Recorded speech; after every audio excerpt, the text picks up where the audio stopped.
একটা নারীর জন্য সবচাইতে বিশ্বাসের জায়গা হচ্ছে দুনিয়াতে তার স্বামী। একজন নারীর জন্য সবচাইতে দুনিয়ার ভরসার জায়গা হচ্ছে তার স্বামী।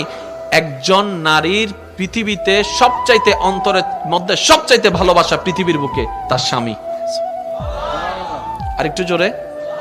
কোন একজন মেয়েকে জিজ্ঞেস করেছিল যে আপনি যাকে যাকে ভালোবাসেন একটু লিস্ট করেন। লিস্ট করার পরে ওনাকে বলা হলো যে আপনি এখান থেকে লিস্ট এখানে কাটতে থাকেন, কাকে কাকে আপনি ফেলে দিবেন। এভাবে কাটতে কাটতে কাটতে কাটতে কাটতে কাটতে এক সময় উনি সবার নাম কেটে দিলেন, স্বামীর নাম রেখে দিলেন। তো জগৎ প্রশ্ন করলো, আপনি এটা স্বামীর নাম রাখলেন কেন? সবাই আমাকে ছেড়ে দিতে পারে, আমার স্বামী আমার হাত কখনো ছাড়বে না। এটার নাম হচ্ছে নারী জাতি। সুবহানাল্লাহ। আপনি একটু খেয়াল করে দেখেন না, আপনি আমি নিজের এলাকা ছেড়ে যদি কোথাও যাই 3-4 দিন পরে কিন্তু আর ভাল লাগে না। কথা বলেন। নিজের গ্রাম ছেড়ে গেলে অনেকে বিদেশ থেকে